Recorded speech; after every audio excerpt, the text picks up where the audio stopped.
తిరిగి BCN news కి స్వాగతం. వైసీపీ ప్రభుత్వంలో ఆ పార్టీ నేతలు సాగించిన భూదందాపై తగిన చర్యలు చేపట్టి కొల్లగొట్టిన ప్రభుత్వ ధనాన్ని తిరిగి ప్రభుత్వ ఖజానాకు జమ చేసేలా చర్యలు చేపడతామని కడప ఎమ్మెల్యే మాధవిరెడ్డి తెలిపారు. కడప నగరంలోని తన కార్యాలయంలో ఏర్పాటు చేసిన మీడియా సమావేశంలో ఆమె మాట్లాడుతూ టీడీపీ ప్రభుత్వం విడుదల చేసిన శ్వేతపత్రంలో గత పాలకులు సాగించిన అనేక అక్రమాలు వెలుగులోకి వచ్చాయని అన్నారు. భూములు, కొండలు, గుట్టలను దోచుకున్నారని అన్నారు. ఆక్రమించిన ప్రతి రూపాయి టీడీపీ ప్రభుత్వం వసూలు చేస్తుందన్నారు. అలాగే టిడ్కో గృహ సముదాయాల్లో మిగిలిన పనులు పూర్తి చేసి సాధ్యమైనంత వరకు ఆ ఇళ్లను లబ్ధిదారులకు అప్పగించేందుకు తమ ప్రభుత్వం కృషి చేస్తుందని ఎమ్మెల్యే వివరించారు. ఈ సమావేశంలో టీడీపీ మైనార్టీ నేత క్రిసెంట్ జలానీ భాష తదితరులు పాల్గొన్నారు. 5 సంవత్సరాల నుంచి వైసీపీ ప్రభుత్వం చేసిన భూదందాలు, సహజ వనరుల దోపిడీ గురించి మనం మాట్లాడుకోవాల్సిన అవసరం ఉంది. మీరు ముఖ్యంగా గమనిస్తే దాదాపు రాష్ట్రంలో ఉన్న ప్రతి సహజ వనరులను, భూములను, కొండలను, గుట్టలను దోయడానికి అనర్హం ఏది కాదు అనే విధంగా దోచుకోవడం జరిగింది. ఈ 5 ఏళ్ల వైసీపీ పాలనలో దాదాపు 1.75 లక్షల ఎకరాలు భూమి ఆక్రమణలు జరిగినాయి రాష్ట్ర వ్యాప్తంగా. వాటి విలువ దాదాపు 35,000 కోట్ల పైచిలుకే. ఈరోజు తెలుగుదేశం ప్రభుత్వం శ్వేతపత్రం విడుదల చేసింది. దాదాపు ఇంటి పట్టాల పేరుతో 10,000 ఎకరాలు పైన భూములని దోయడం జరిగింది. ఇసుకలో 10,000 కోట్ల పైన ఇసుక దందా చేయడం జరిగింది. ఈ వైసీపీ నాయకులు రాష్ట్రం మొత్తం ల్యాండ్ టైటిల్ యాక్ట్ తెచ్చి జీవో నంబర్ 512 ద్వారా వీళ్ళు ఆక్రమించుకున్న భూములను లీగలైజ్ చేసుకోవడానికి జీవో తేవడం జరిగింది. జీవోలో ఉన్న లొసుగులను అడ్డం పెట్టుకునేసి వీళ్ళు దోచుకున్న భూములను చట్టబద్ధం చేసుకోవడానికి జీవో తేవడం జరిగింది. దాని తెలుగుదేశం ప్రభుత్వం రాగానే జీవో నంబర్ 512 రద్దు చేయడం కూడా జరిగింది. తెలుగుదేశం ప్రభుత్వము ల్యాండ్ టైటిల్ యాక్ట్ ని రద్దు చేస్తూ ల్యాండ్ గ్రాబింగ్ యాక్ట్ తీసుకురావడం జరిగింది. దానిలో భాగంగా ఎవరు కబ్జా చేసుకున్నారో వాళ్ళు ఆ భూమి తమదని వాళ్లే ప్రూవ్ చేసుకోవాలి. కొత్తగా డాక్యుమెంటేషన్ సృష్టించుకొని ఈ భూమి మాది అని చెప్పేసి ఈ సివిల్ డిస్ప్యూట్లోకి వెళ్తున్న వాళ్ళు ఆ భూమి వాళ్ళదనేసి వాళ్ళే ప్రూవ్ చేసుకునే విధంగా తీసుకుపోవడం జరుగుతోంది. ల్యాండ్ గ్రాబింగ్ యాక్ట్ తీసుకురావడం జరుగుతోంది తెలుగుదేశం ప్రభుత్వం. అలాగనే హౌసింగ్లో దాదాపు వైసీపీ నేతలే ఎక్కడ హౌసింగ్ కాలనీలు రావాలో వాళ్ళే డిసైడ్ చేసుకున్నారు. అక్కడున్న భూముల్ని రైతుల ద్వారా ముందే వాళ్ళు కొనడం జరిగింది.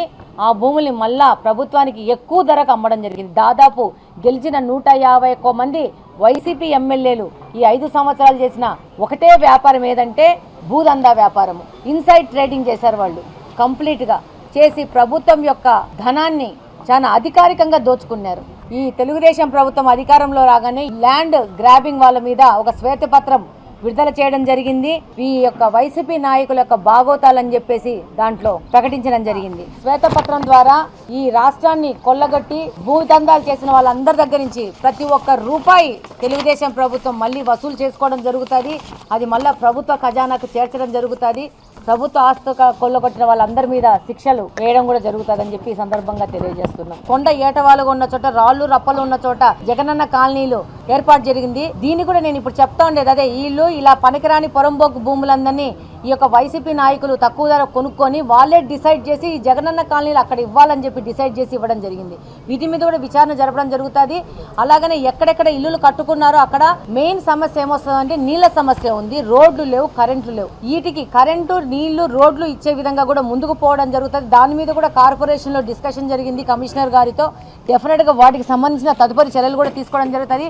అంతేకాకుండా టిట్కో ఇల్లులు మన తెలుగుదేశం ప్రభుత్వం చాలా ప్రతిష్టాత్మకంగా కట్టిన టిట్కో ఇళ్లలో కూడా ఇంకా మిగిలిన వర్క్ ఏమైందంటే డ్రైనేజ్ కనెక్షన్స్ ఇవ్వడము, నీళ్ళ కనెక్షన్స్ ఇవ్వడము. దీని మీద కూడా ఇమీడియట్ గా యాక్షన్ తీసుకొని ముందుకు వెళ్ళాలని చెప్పి దాని మీద కూడా డిస్కషన్ జరిగింది. కొంచెం గవర్నమెంట్ సెటిల్డ్ అయ్యే టైం ఉంది. అది అవ్వంగానే డెఫినెట్ గా నారాయణ గారితో మాట్లాడేసి మిగిలిపోయిన వర్కులు ఫినిష్ చేసి దాని లబ్ధిదారులకి ఎంత త్వరగా వీలైతే అంత త్వరగా పంచాలనే ఆతృత మాలో కూడా ఉంది.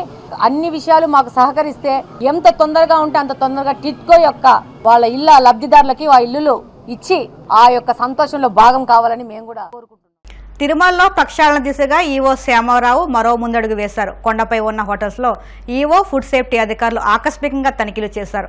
కౌస్తుభంలోని బాలాజీ హోటల్లో భక్తులకు అందిస్తున్న ఆహార పదార్థాల నాణ్యతను పరిశీలించారు. అక్కడ నిల్వ ఉంచిన ఆహార పదార్థాలను ఈవో, ఫుడ్ సేఫ్టీ అధికారులు గుర్తించారు. అలాగే ఆ హోటల్లో నాణ్యత లేని ఆహారం, పాడైన పదార్థాలను భక్తులకు అందిస్తున్నట్టు తేలింది.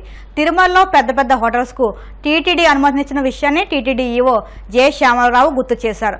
ఈ హోటల్స్ భక్తులకు నాణ్యత నాణ్యమైన ఆహారాన్ని అందించాలని, కానీ నాణ్యత లేని ఆహారం అందిస్తున్నట్లు గుర్తించామన్నారు. కానీ నిబంధనలకు విరుద్ధంగా అక్కడ రేషన్ బియ్యాన్ని వాడుతున్నట్లు తేలిందన్నారు. అక్కడితో ఆగకుండా ముందు రోజు నిల్వ ఉంచిన రైస్ను మరుసటి రోజు ఉపయోగిస్తున్నట్లు గుర్తించామన్నారు. టీటీడీ నుంచి బిగ్ క్యాంటీన్స్ అని పెద్ద పెద్ద రెస్టారెంట్స్కి మేము పర్మిషన్ ఇస్తాము. వీళ్ళు ఏంటంటే పిల్గ్రిమ్స్కి క్వాలిటీ ఫుడ్ ప్రొవైడ్ చేయాలనే ఉద్దేశంతో ఇవన్నీ కూడా ఇవ్వడం జరుగుతుంది. బట్ కొన్నిటి మీద కంప్లైంట్స్ వస్తున్నాయి, క్వాలిటీ బాగుంటలేదని. ఎస్పెషలీ ఈ బాలాజీ భవన్ కౌస్తుభం దీని మీద ఎక్కువగా కంప్లైంట్స్ వచ్చాయి. ఇక్కడ నుంచి తిని వెళ్ళిన వాళ్ళు డైరియా రావడం ఇలాంటివన్నీ వస్తున్నాయని చాలా మెయిల్స్ కానీ కంప్లైంట్స్ కానీ వస్తున్నాయి. కంప్లైంట్స్ రావడంతో దాని మీద చర్యలు తీసుకోవాలనే ఉద్దేశంతో స్టేట్ డైరెక్టర్ గారు, స్టేట్ ఫుడ్ సేఫ్టీ డైరెక్టర్ గారు పూర్ణచంద్రరావు గారితో కూడా డిస్కస్ చేయడం జరిగింది.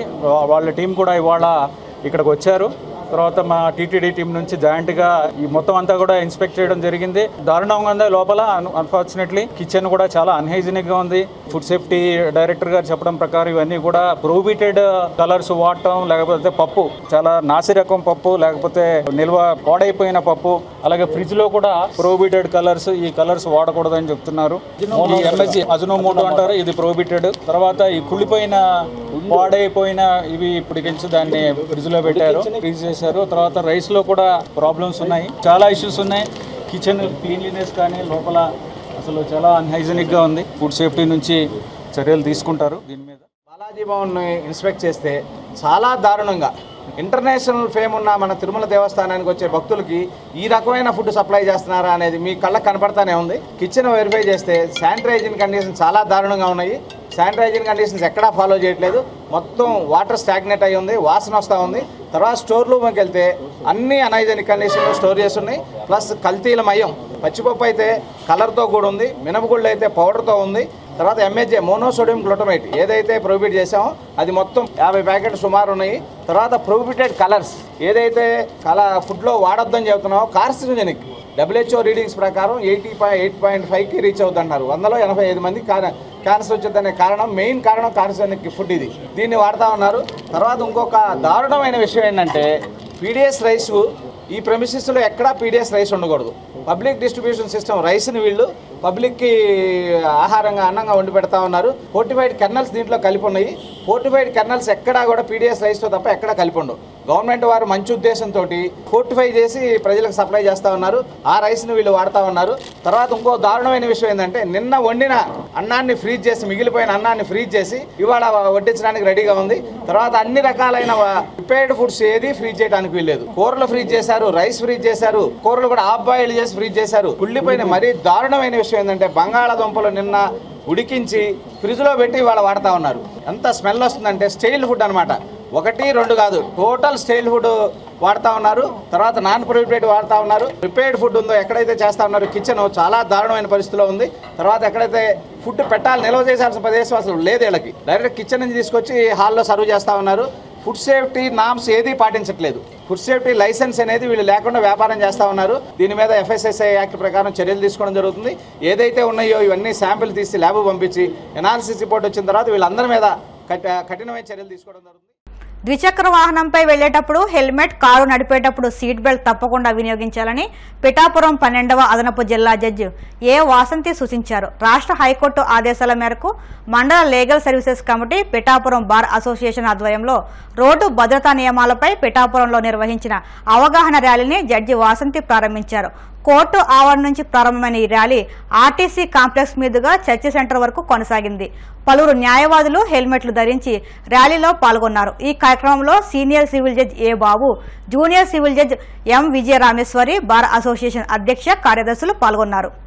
ఆనరబుల్ హైకోర్టు వారి ఆదేశానుసారం Pithapuram mandal legal service committee ఆధ్వర్యంలో ప్రజలందరికీ హెడ్ గేర్ మీద అవగాహన కలిగించేందుకు ర్యాలీ నిర్వహించాలనేది నిర్ణయం తీసుకోవడం జరిగిందండి. అసలు ప్రజలకి హెడ్ గేర్ గురించి ఎందుకు అవగాహన కల్పించాలి అనేది ఆలోచిస్తే కనుక ప్రస్తుత సమాజంలో ఎక్కువగా యాక్సిడెంట్ డెత్స్ అనేవి జరుగుతున్నాయి.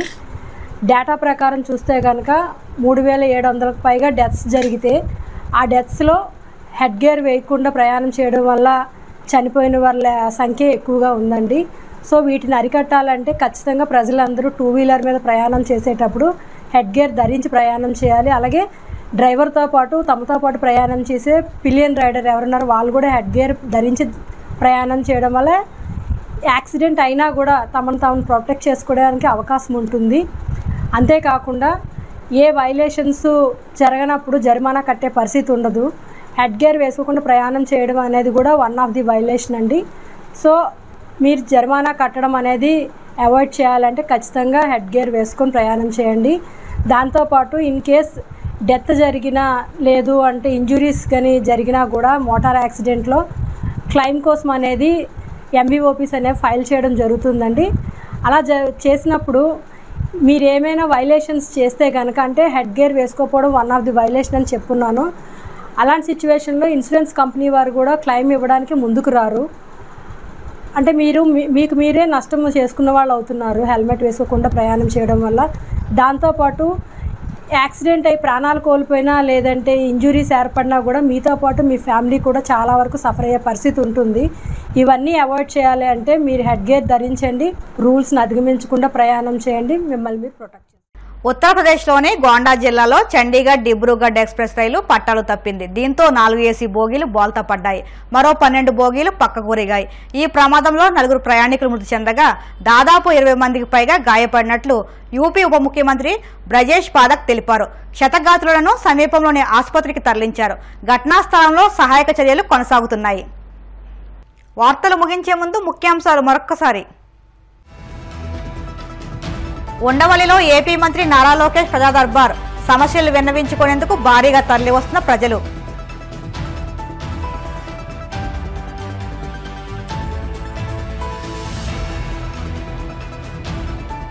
వినుకొండలో జరిగిన హత్యపై స్పందించిన ఎమ్మెల్యే జీవి ఆంజనేయులు. గత పాలకుల నిర్లక్ష్యమే ఈ హత్యకు కారణమని స్పష్టం.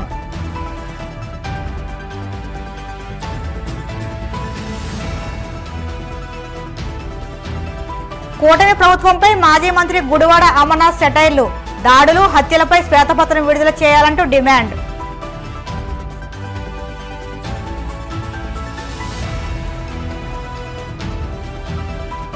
తిరుమలలో ప్రక్షాళన దిశగా ఈవో శ్యామారావు ముందడుగు. కొండపై ఉన్న హోటళ్లలో ఫుడ్ సేఫ్టీ అధికారులతో కలిసి ఆకస్మిక తనిఖీలు. ఈ వార్తలు ఇంతటితో సమాప్తం. మరిన్ని వార్తల కోసం BCN digital YouTube channel, Facebook పేజీని ఫాలో అవ్వండి. అప్డేట్ వార్తల కోసం ప్లీజ్ సబ్స్క్రైబ్.